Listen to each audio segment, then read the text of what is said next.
Hello, welcome to the garden.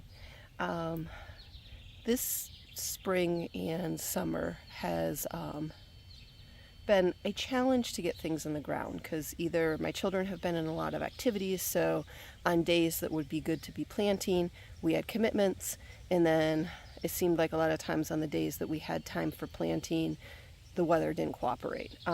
Now, I have a lot of things planted, so don't get me wrong, like in comparison with the typical backyard gardener, I have got a lot of stuff in the ground. But I have spaces that are empty. I haven't gotten enough potatoes in the ground. I have stuff sitting in pots that need to be planted. I also have a wonderful gardening dog, hoping that she gets sprayed with the hose at any moment. So here I've got a couple eggplants. Now they're the same batch of eggplants as those two right there. These two have been sitting in the pot. Now these were ones that my daughter was attempting to sell at a farmer's market. Those didn't sell. We have this one very sad looking pepper, and I figure let's put it in the ground, see if it produces. And then I've got some potatoes that I laid out to start getting sprouts on that I just didn't get in the ground. So I've been second guessing myself on the potatoes. Should I put them in the ground or should I just compost them? Sitting on the shelf, they're going to do nothing. So I took the ones that looked the best. Those are going in the ground today, hopefully ahead of some rain. Gave this end of the garden to my daughter for some cut flowers. They're just beautiful. I am truly enjoying them. I think these right here might be my favorites. It looks like my garlic here is close to needing to be harvested. When it's about a little past halfway, turning brown, then it's time to harvest. This batch here looks like that's very close. Seems like usually early July in our area is when we are harvesting our garlic, and we let it cure for 2 to 4 weeks, usually closer to 4 just because I don't get to it because other stuff's coming in out of the garden at that point. Alright, here's our tray of potatoes. Should I cut them into pieces? Probably. Should they have been in the ground about a month ago? Probably, but they're just going to get popped into the ground as they are right now, and let's see what happens. This space is some radishes that had reseeded from last year. We've harvested some. We've left them go to blossom for the pollinators. Now it's time to reclaim this planting space. This is not the perfect way to plant potatoes. They should have ideally been in the ground back in April. It is the middle of June, but this is where we're at. If we don't get them in the ground, they're definitely not going to grow. So we're going with that philosophy right now. It is really dry right now, so I'm trying to get a lot of water in each hole with the potatoes. I'm planting them about 18 inches apart across the bed and probably about every 18 inches going down this bed.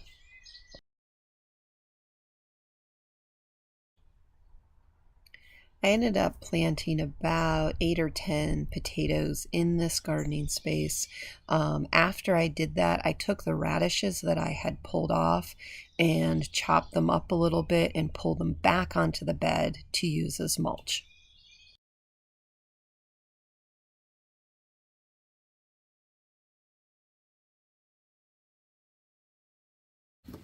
In here, like all these onions that have laid over like this, I was going to pick, okay, and I was going to plant, and kind of right in here, I was going to plant these 3 potatoes. So all of the onions that are laid over?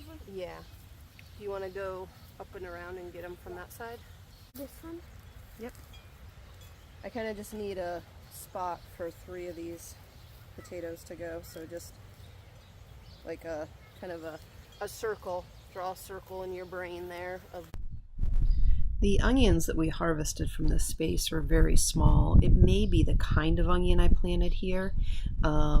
And I'm actually pretty happy with the way the soil looks here, especially in comparison with the other bed. I think we got a little bit more compost on here last fall.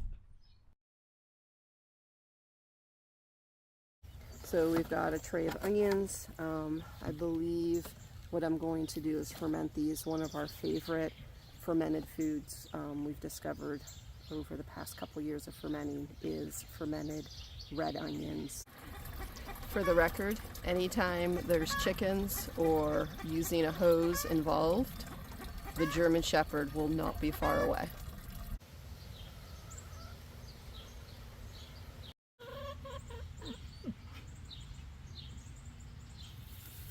So we're gonna take the onions we harvested this morning, chop them up, and get them fermenting. So the first thing I'm going to do here is cut the tops off and cut the roots off, and then work on peeling the outer layer of the onions and getting them ready to cut for fermenting. I am going to try to get them as uniform as possible. Is definitely not my forte. My husband is Mr. Precision, and when he cuts things, they're all the same size and shape. I get a little distracted. I did want to weigh these. I was just curious how much we had, and we have roughly 2 pounds of these little tiny onions. The production was not great in this particular bed. I don't know if it was the soil or the type of onion we planted, but this is what we're rolling with.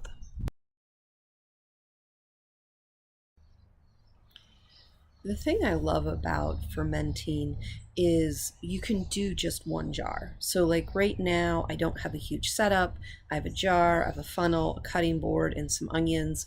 I can take a little bit of time and just do a single jar or a couple jars, depending on the amount of produce that's coming out of the garden.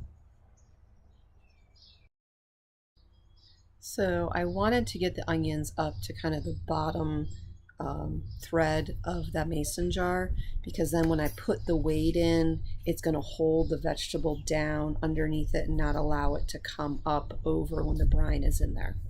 So I'm going to use this to measure the amount of water I need. I'm going to just add filtered water till it covers the vegetable.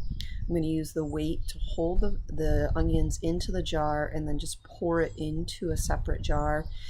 This allows to make sure that I get the correct amount of water and salt into this particular jar, because you'll see there's not a ton of water once I pour that out, because that jar is packed fairly tightly. There's almost 2 pounds of onions cut up into that single quart jar.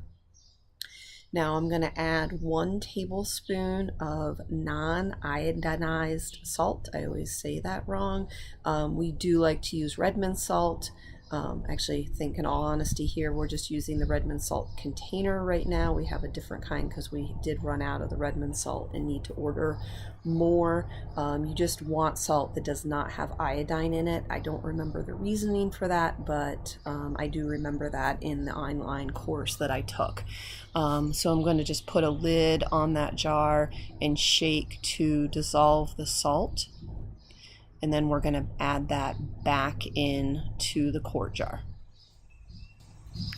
Now, since I've been fermenting, the equipment that I've been using is specifically from like the Ball Mason Jar brand.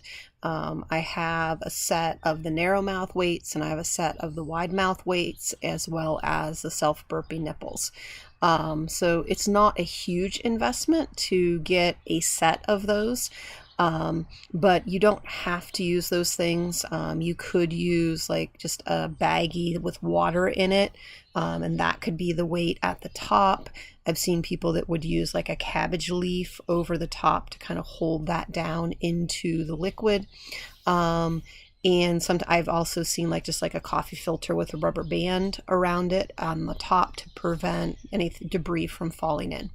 Basically, the weight is to keep the vegetable down below the surface of the liquid.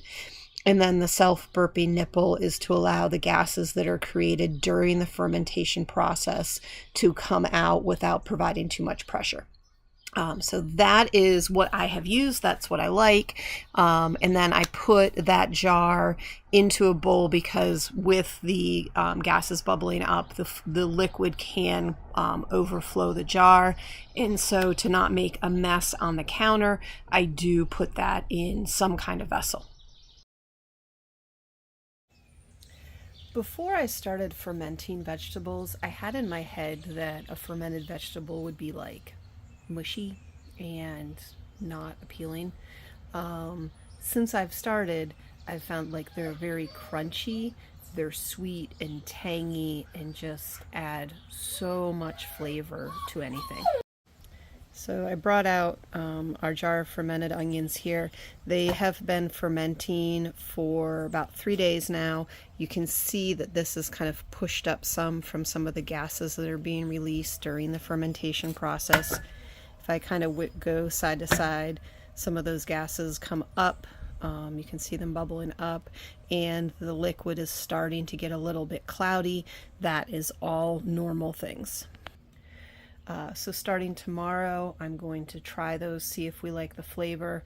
This is something that we will use, like if we're having cheese and crackers, we'll add to that to add another dimension of flavor.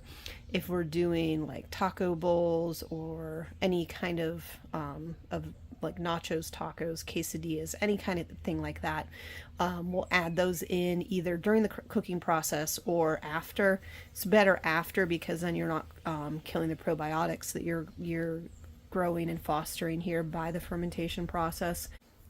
So I would recommend getting a recipe anytime you're going to ferment. This is one that I've found, actually I can't remember now. I did a fermenting course from off the Art and Brie channel, which is now Brie from Scratch, but I did like, it was an online course that you just paid for and you watched the videos, and 2 or 3 years ago now, and that's kind of what I'm using as my guide. So I don't have a specific recipe book yet that I like refer to. I do want to get one, but highly recommend do a little bit of research, find a recipe that you would like online. Filtered water, a jar, some vegetable and some salt, and something to weight it down with. Thank you so much for joining us.